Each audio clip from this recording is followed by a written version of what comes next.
Live mula sa CLTV 36 Studio. CLTV 36 News. Bayan Pabeng, Pampanga, magandang gabi, Central Luzon. Ako po si Paulo G. Santos at oras na para sa mga mainit na balitang Central Luzon ngayong Biyernes ng gabi, November 7. Preemptive evacuation para sa bagyong Uwan, ipinag-utos ng DILG hanggang November 9.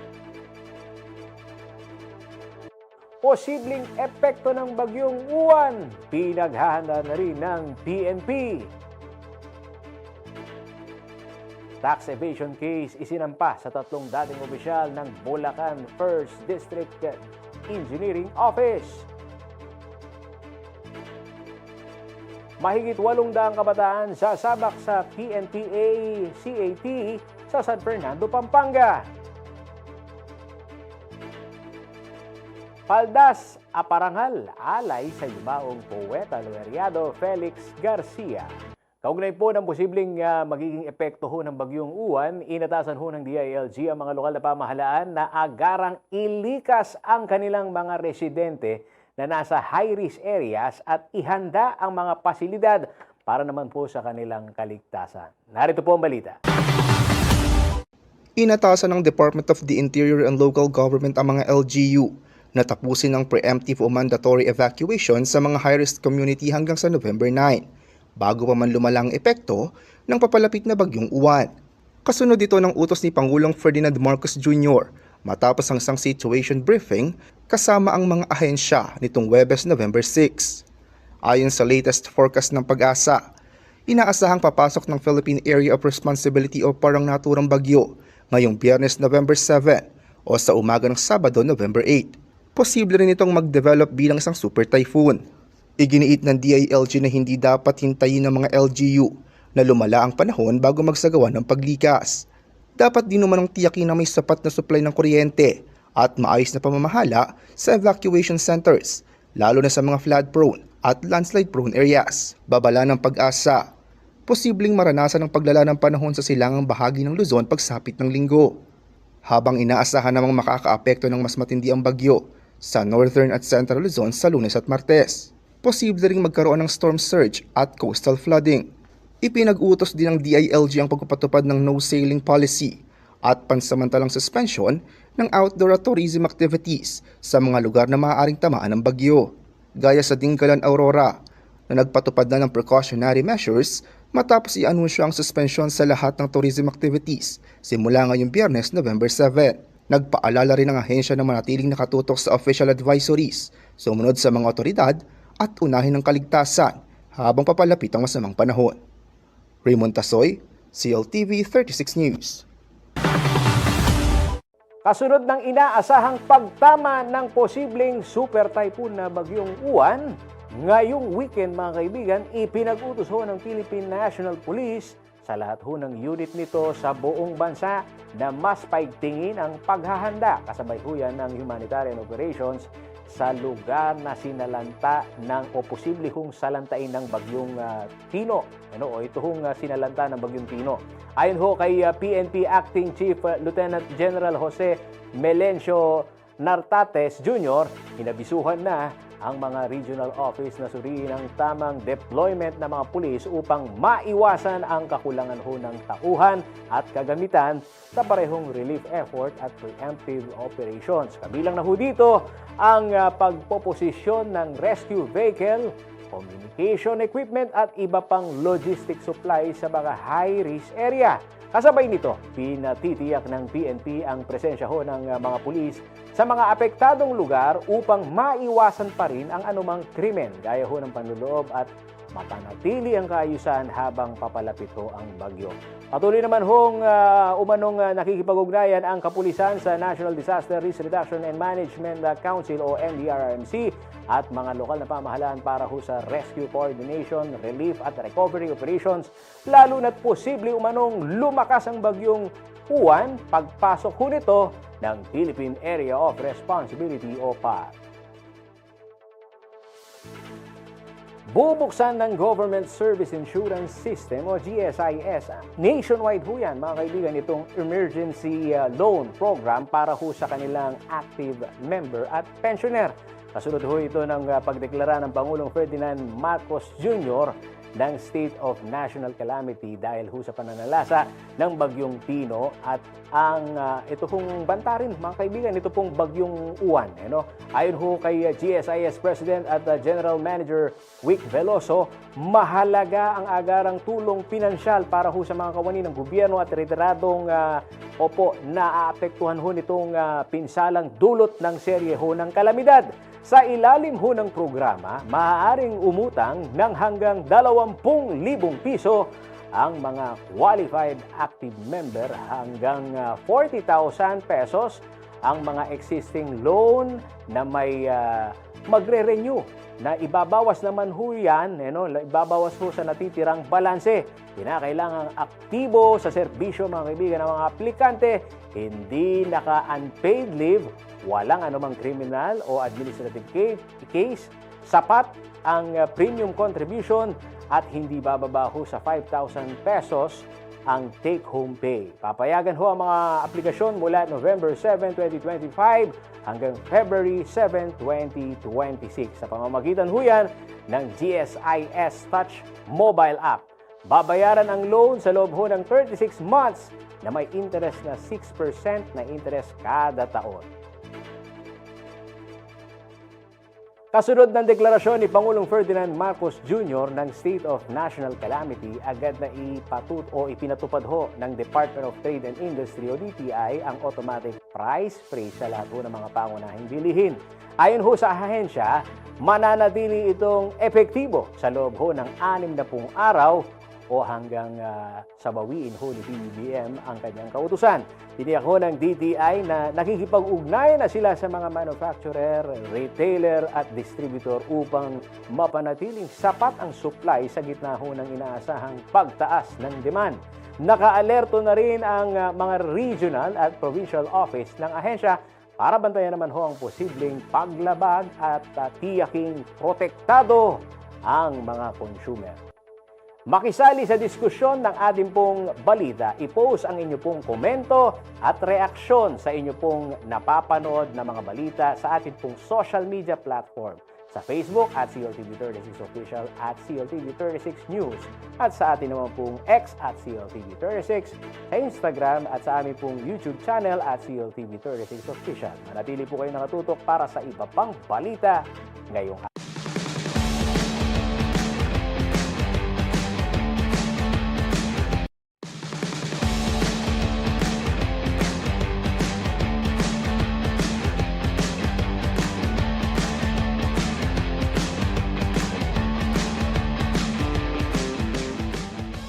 Nagbabalik ang CLTV 36 News. Tatlong dating opisyal ho ng DPWH Bulacan First DEO ang sinampahan ho ng tax evasion case ng BIR. Ito'y matapos ho na madiskubre ang hindi maipaliwanag nilang yaman at deklarasyon ng kanilang buwis. Narito ang report. Sinampahan na ng tax evasion case ng Bureau of Internal Revenue sa Department of Justice ang tatlong dating opisyal ng Department of Public Works and Highways o DPWH Bulacan 1st District Engineering Office. Dahil ito sa umano'y bilyong pisong kakulangan sa buwis at iligal na kita mula sa mga anomalya sa kanilang proyekto sa probinsya. Kabilang sa mga kinasuhan, sina dating District Engineer Henry Alcantara, dating Assistant District Engineer Bryce Erickson Hernandez, at dating Construction Section Chief JP Mendoza. Ayon sa investigasyon, hindi umano tugma ang yaman, financial records at pamumuhay ng mga dating opisyal sa kanilang kinikita bilang mga kawani ng gobyerno. Natukoy din sa lifestyle check na malaking bahagi ng kanilang kita ay mula umano sa tinatawag na proponent shares o kickbacks mula sa ghost flood control projects. Nadiskubre ding kaduda-duda ang kanilang pagsusugal gamit ang malaking halaga na ipinapalit sa casino chips, batay sa records ng Philippine Amusement and Gaming Corporation o PAGCOR. Ayon pa sa BIR, mahalagang ebidensya rin ang kanilang mga luxury vehicle at high-value properties na hindi tugma sa idineklara nilang sources of income at annual tax returns. Dagdag pa nila, hindi rin maipaliwanag ng kanilang statement of assets, liabilities and net worth o SALN ang lawak ng kanilang ari-arian at ginagastos. Dahil dito, isinampa ang kasong willful failure to file at willful failure to supply correct and accurate information sa kanilang income tax returns. Ang hakbang na ito ay bahagi raw ng mas malawak na investigasyon ng ahensya laban sa mga opisyal na nasasangkot sa umano'y anomalya sa flood control projects sa Pilipinas. Raymond Tasoy, CLTV 36 News. 15 sospek ang naaresto sa magkakahiwalay ho na operasyon sa Bulacan, bunsod ng tuloy-tuloy na kampanya ng mga pulisya laban sa kriminalidad. Kabilang sa kanila ay sangkot sa droga at isang most wanted. Alamin ho ang detalye sa report ni Bryce Oracion.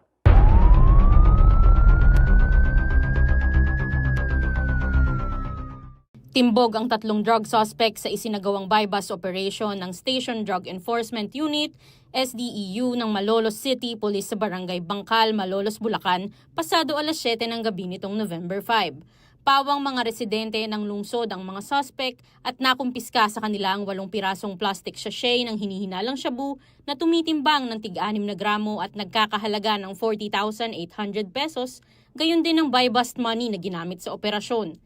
Samantala, 11 drug pusher naman ang nahuli sa magkakahiwalay na operasyon sa bayan ng Santa Maria, San Jose del Monte, Pulilan, Balagtas at Plaridel. Nasamsam sa kanila ang 16 na sachet ng hinihinalang shabu na nagkakahalaga ng mahigit kumulang 73,780 pesos kasama ang buy-bust money.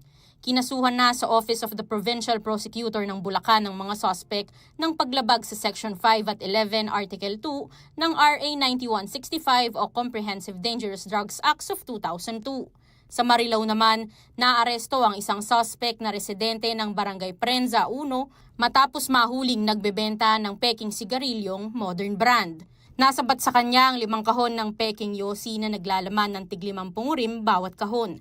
Kinasuhan siya ng paglabag sa RA 7394 o Consumer Act of the Philippines at RA 9211 o Tobacco Regulation Act of 2003. Samantala, sa Angat, Bulacan, huli rin ang isang suspect na kabilang sa listahan ng most wanted sa municipal level. Inaresto siya sa Barangay Santo Cristo dakong alas 11:30 ng umaga nito ring November 5. Batay sa warrant of arrest para sa kasong rape by sexual assault sa ilalim ng RA 7610. Nasa kustodiya na ngayon ng Angat Municipal Police Station ang salarin para sa wastong disposisyon. May inirekomendang piyansa para sa kanya na nagkakahalaga ng 200,000 pesos. Kasama si Ches Evangelista, Bryce Oracion, CLTV 36 News.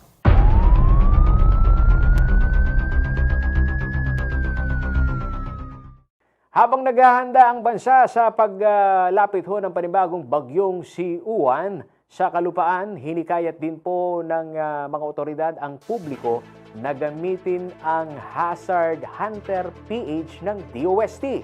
Sa tulong ho nito, mga kaibigan, maagang matutukoy kung maapektuhan ang kanilang lugar. Tampok ho sa naturang online tool ang Tropical Cyclone Track at iba pang hazard assessment reports para ho sa mas maagap na paghahanda laban ho sa pagbaha, landslide at malakas na hangin.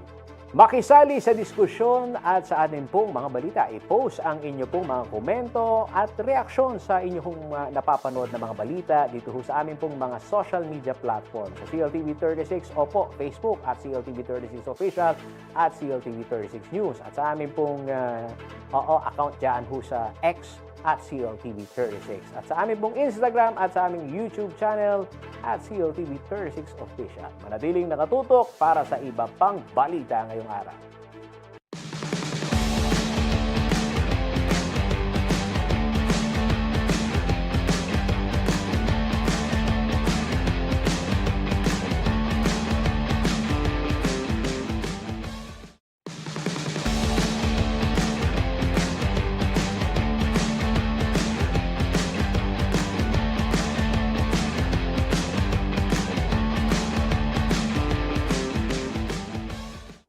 Nagbabalik ang CLTV 36 News. Bago makapasok sa hanay ho ng mga tagapangalaga ng batas, kinakailangan munang makapasa sa mahigpit na pagsusulit ng Philippine National Police Academy o PNPA. Kaya naman sa darating ho na Sabado, isasagawa sa Pampanga High School ang PNPA Cadet Admission Test. Alamin po natin ang buong detalye kay Acel Fernando. Talino, lakas ng loob at puso sa serbisyo. Ilan lamang yan sa mga sinusukat sa Philippine National Police Academy Cadet Admission Test o PNPA CAT. Taon-taon itong sinasagawa ng Philippine National Police Academy upang piliin ng mga kabataang may potensyal na maging opisyal at makapaglingkod sa publiko. Sa Sabado, November 8, 2025, gaganapin ang pagsusulit sa Pampanga High School City of San Fernando, Pampanga, kung saan mahigit kumulang 800 examinees ang makikipagsapalaran. Good news naman para sa mga hindi nakapag-online application dahil pinapayagan pa rin ng walk-in applicants. Pwedeng mag-apply sa mismong araw ng exam sa November 8 sa mga itinilagang command post sa bawat testing center. Kailangan lang mag-submit ng walk-in application form at birth certificate. Magdala rin ng 1 valid ID card, 2 passport size o 2x2 picture na may name tag, black ball pen at pencil number 2. Libre ang exam kaya siguraduhin kumpleto ang requirements. Transparent bag lamang ang pinapayagang gamitin para sa mas mabilis na inspeksyon. Kabilang naman sa qualifications upang makapag-apply sa PNPA CAT, dapat ikaw ay senior high school or college graduate, natural-born Filipino citizen, 18 to 22 years old, no criminal record at hindi pass cadet mula sa service academies. Sa mga kabataan na gustong maging kadete kagaya namin, na-encourage ko kayo na mag-take ng Philippine National Police Cadet Admission Test. Sa umpisa, hindi naman natin kailangan na malakas tayo agad. Kaya nga meron tayong process na pagdadaanan, which is kailangan nating paghandaan. Paalala naman ng Pampanga Police Provincial Director na si Police Colonel Eugene Marcelo na higit pa sa uniforme ang pagiging alagad ng batas, ito ay paninindigan sa tamang serbisyo at malasakit sa kapwa. As you go along in your journey as law enforcers, remember that the uniform you are going to wear is not just a symbol of authority, but a constant reminder to serve with compassion and integrity. Surely, the challenges that you will encounter will not be easy, but this will shape you into a leaders that our nation truly needs. Para sa mga kasalukuyang kadete tulad ng mga PNPA contingent, ang exam na ito ay unang hakbang patungo sa isang bagong yugto ng buhay na puno ng sakripisyo at karangalan. Ako kayang daratang PNPA kat na maganap kayo November 8. Maging 30 lang walk-in po cross-examinees. Pero ba't yung mga lauta lugar? Ang puretang bisang maging kadete kalupa mi, balang aldo.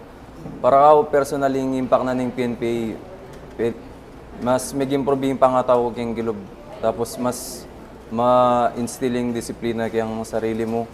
Tsaka mas mabiyasa ka rin dapat mo nga balo pag maging official ka balang aldo. Aisel Fernando, CLTV 36 News. Nanawagan si Arayat Mayor Jeffrey Lurie sa Department of Environment and Natural Resources o DNR na magdagdag ho ng bantay gubat sa protected zone ng Mount Arayat. Ito po'y kasunod na mga ulat na pagkakarbon o pagsusunog ho ng mga nagkakaingin sa lugar. Ayon ho kay Lurie, ang ganitong gawain ay nakakaapekto sa kalagayan ho ng kalikasan at nagpapataas ng panganib sa landslide. Bagay na direktang may epekto sa kanilang disaster management plan. Dagdag pa ho ng alkalde, tumaas ang bilang ng mga barangay na kabilang ho ngayon sa landslide-prone areas. Kaya sa mas pinalalakas pa ho itong kanilang koordinasyon ng LGU at ng DNR Mines and Geosciences Bureau MGB sa pagpapatupad naman ho ng preemptive measures para sa kaligtasan ng mga residente sa paanan ng bundok. Regarding sa Mount Arayat, kami naman ay nakatutok. Meron akong tinalagang task force bantay kalikasan, pero dahil protected area, DNR ang kailangan at tugunan din nila yung aming pangangailangan na supportahan din kami dahil hindi naman namin kaya yung bantayan, yung mga protected area na yan, lalo na yung mga previous na nangyari ng mga grass fire na meron at yung mga nagkakaingin, nagpuputol ng mga puno sa bundok, hindi namin kayang i-monitor. So kami nananawagan sa DNR na tulungan nyo rin kami, supportan nyo ang local government unit ng Arayat na magbigay ng tao para pagtulungan natin para hindi na mangyayari yung mga posibilidad na pwedeng magkaroon ng grass fire at pagpuputol ng mga puno.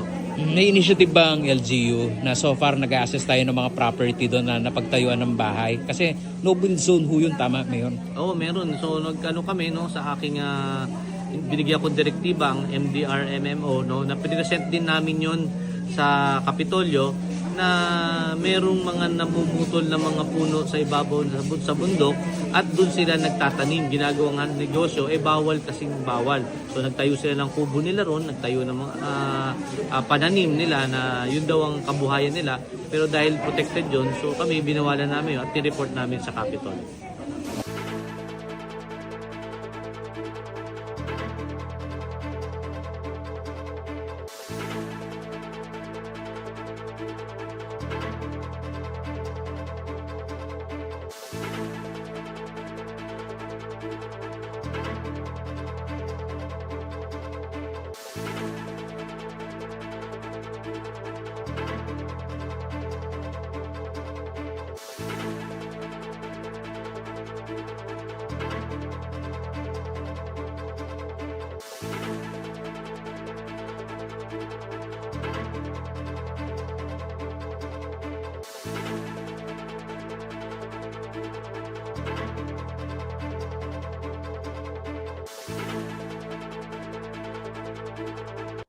Sa mga rider na hanap ay tibay, bilis at forma, narito po ang 2024 Harley-Davidson Sports Glide. May modernong look, touring-ready features at syempre ang iconic Harley Rumble at hindi na kailangang lumayo pa. Oo, bakit? Dahil available na ho ito dito sa Laos Auto Group. Gusto mo bang malaman kung anong kayang i-offer ng Sports Glide? Narito po report.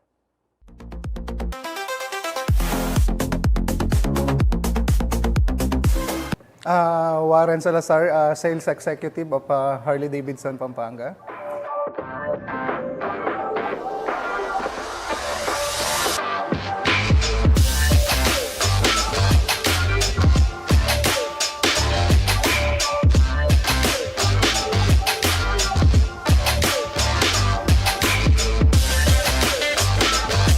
Ito yung ating 2024 Sport Glide, Harley-Davidson. This is 1,745cc motorcycle. And kadalasan ito yung pwedeng maging option ng mga avid fan natin ng Harley na gusto mag-touring pero medyo bitin sa height. So ito yung isa sa mga parang touring bike ni Harley pero under siya sa Softail family. So mas maliit siya compare sa mga touring bikes pero meron siyang bags for long ride or overnight rides. Maganda siyang pang long ride, so very comfortable din yung riding position niya. Actually, this bike, convertible siya. So pwede mo tanggalin tong front fairing and mga bags niya, then magiging iba yung itsura niya, parang magiging very Harley-Davidson classic bike siya. So, fuel economy, 20 kilometers per liter, then fuel capacity is 14 liters. Matipid na siya para dun sa engine displacement na 1,745cc.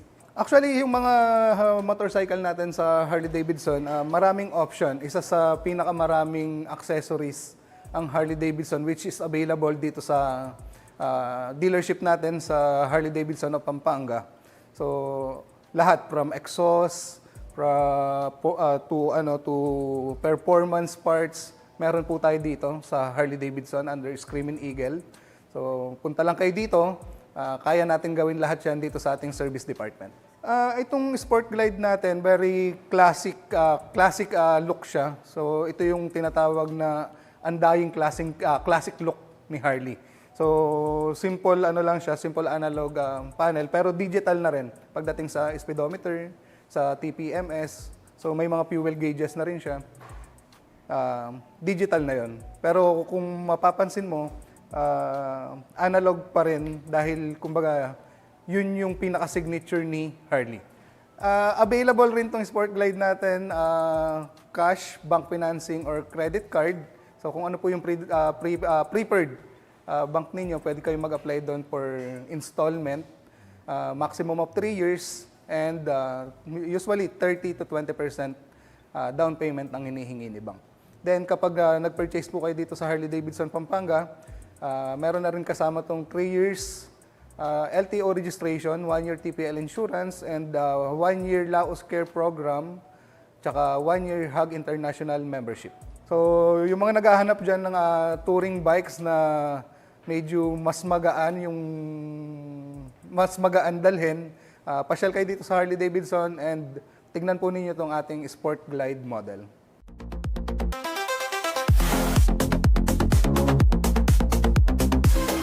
Makisali sa diskusyon ng ating pong mga balita, i-post ang inyo pong mga komento at reaksyon.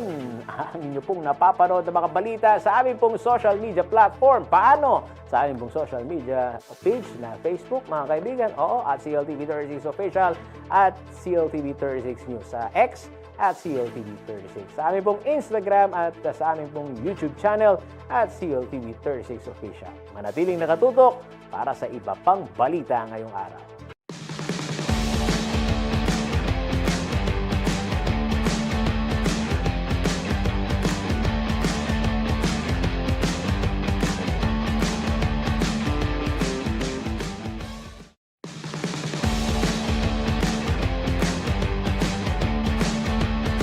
Nagbabalik ang CLTV 36 News bilang pagpupugay ho sa kontribusyon at legasiya ni Felix Garcia, Kapampangan Laureado o Laureate International. Itinanghal ng kanya pong mga kasamahang poeta laureado ang kanilang akda bilang paldas at parangal sa kanilang minamahal na kaibigan. Ang detalye ihahatid ho ni Rainiela Tugay. Responsable, magiliw at disiplinaryong ama.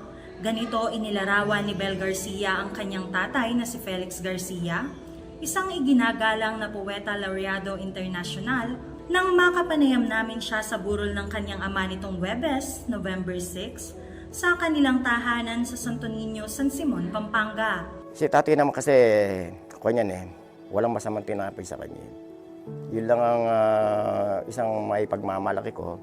At hindi lang kaming pamilya yung makapagpapatunay niyan, kundi pati na rin yung mga nakakakilala sa kanya, mga kaibigan, kamag-anak. Isa si Tatang Felix sa mga haligi ng kulturang Kapampangan. Sa kanyang pagpanaw noong October 31, inalala ng mga kapanalig niya sa panitikan ng kanyang legasiya at ambag na nagpatibay sa pagkakakilanlan ng mga Kapampangan.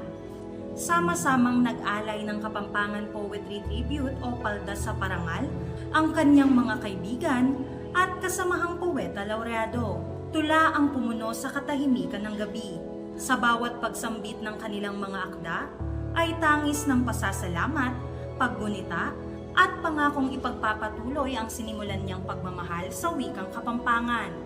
Ayon sa presidente ng Agumanding Talasulat Kapampangan na si Rolando Orlidizon, ginawa nila ang paldas sa parangal upang palalimin ang lengguaheng Kapampangan. Kanya ka rin mo abita sa itang kayang talagang ingamano, Kapampangan na manong siswan, talagang isulong at gambulan, lalo na karing kaya na kang. Pagtupad din daw ito sa habilin ni Tatang Felix na ipagpatuloy ang paggamit at pagpapayapong sa amanong siswan, lalo na sa mga kabataan. Tapin sinabi na, yung lugod ta kay ngamano, tayo paborin. Ipasa tayo ka rin kay nakanana. Sa gabi ng parangal, hindi lamang mga kaanak, kaibigan, at kabarangay ang pumunta. Dumalo rin si San Simon Acting Mayor Josephine Ann Canlas upang magpaabot ng pakikiramay at maghatid ng anunsyo mula sa sangguniang bayan. Unang sa lahat, sa mga hindi nakakaalam, yung himno ng San Simon, siya po yung sumulat nito. So hanggang ngayon, every flag raising ceremony, lagi naming inaawit ito at ginugunita at syempre sinasa puso kung ano man yung mga sinulat niya doon. And this coming November 15, 2025, actually it's the town fiesta, ang San Simon. Town fiesta po namin ng San Simon on November 15. So isa pong paggunita at pag-recognize sa contribution niya sa aming literature at dito sa aming bayan is mag-award kami ng plaque of recognition, na plaque of posthumous recognition sa kanya. Kilala si Tatang Felix sa kanyang mga kontribusyon sa literaturang Kapampangan. Ngunit sa likod ng kanyang mga parangal at talento, isa raw siyang maarugang ama. Katunayan, meron nga siyang isinulat na poem, yung Potang Ala Na Ako, Kapag Wala Na Ako. Yun sa Tagalog. Yun ang huling tulang isinulat niya siguro. Yun ang pamana niya sa amin. Madalas niya sabihin, wala man akong maiiwang kayamanan para sa inyo, pero yung iiwang kong legacy, higit pa sa yamang makikita natin sa mundong ibabaw. Kaya naman bilang manunulat, guro at ama ng panitikang Kapampangan, si Tatang Felix, kahit sa huling pahina ng kanyang buhay ay hindi raw tumigil sa pagsusulat. Sa kabila ng kanyang karamdaman, patuloy raw siya sa paglikha ng mga akdang nagbibigay buhay sa diwang Kapampangan. Yung pinakamalapit sa puso niya, ay yung pagsusulat, yun lang naman talaga yung kanya. Hanggang sa kahit na may sakit na nga siya, yung computer niya, hindi tumitigil yung mga tiklado sa sa paggagawa ng mga tula.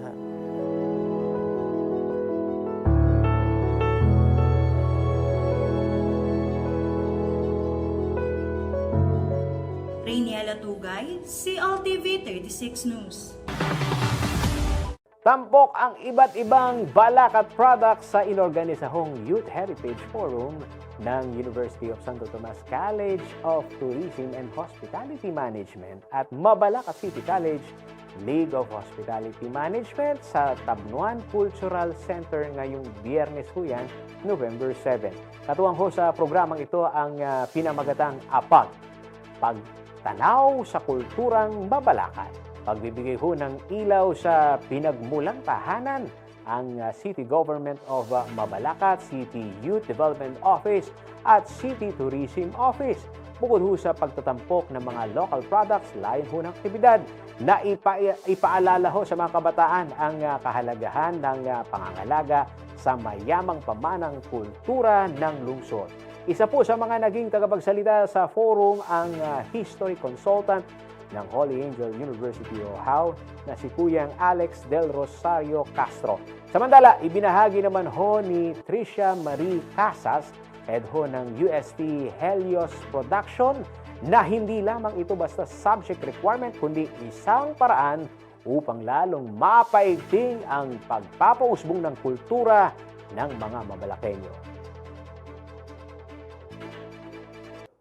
Patuloy ang pag-akyat ho sa karir ni Dolly De Leon sa international scene dahil sa kanyang pinakabagong proyekto at posible po siyang mapanood bilang Alex Adams, ang kauna-unang Pilipina madam sa Hollywood sa dark comedy film na The Heidi Fleiss Story. Kasama ho si Aubrey Plaza at Alana Haim. Ang buong detalye sa Chika Express.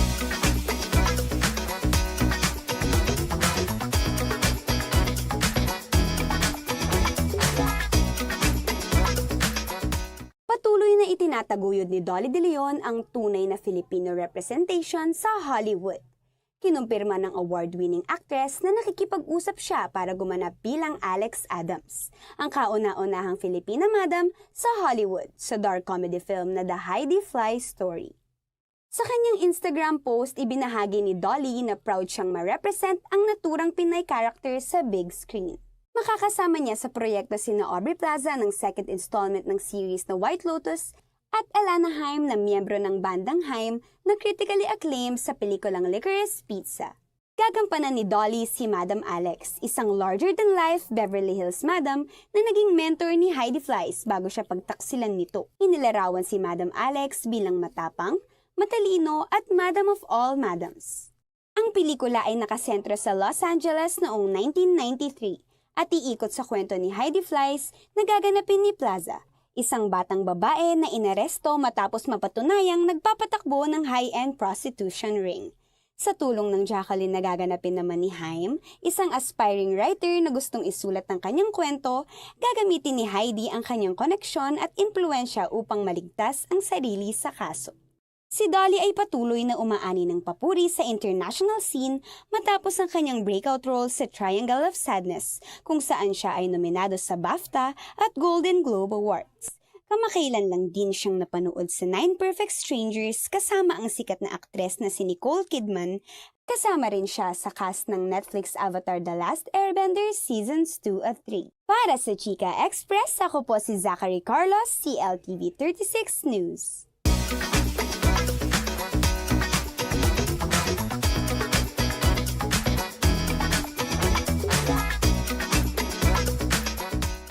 At yan ang mga balitang nakalap ng CLTV 36 News. Para sa karagdagang detalye, maaari po ninyong i-follow ang aming social media pages, Facebook at CLTV36 Official at CLTV36 News. Sa amin pong X channel, Oppo at CLTV36.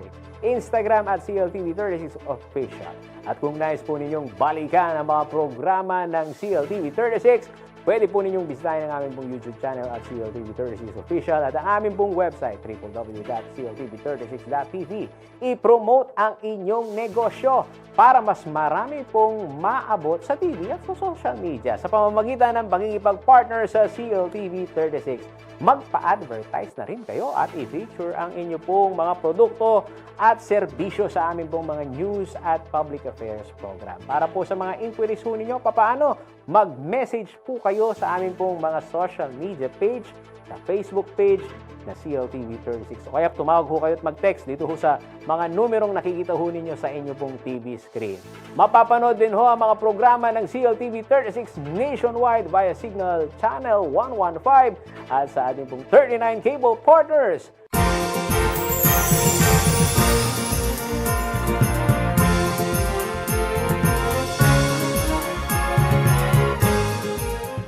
Mga kababayan, nalalapit na po ang pinakamakulay at pinakamasayang okasyon na bida ang mga nagkikislapang hikanding parol. Dito ho yan sa City of San Fernando. Ilang araw lang ba bago mag-Christmas? 36 days na lamang po at Giant Lantern Festival na. Yan munang tandaan ho ninyo. No? At magkita-kita po tayo dyan ho sa Robinson Star Mill sa December 13, 2025.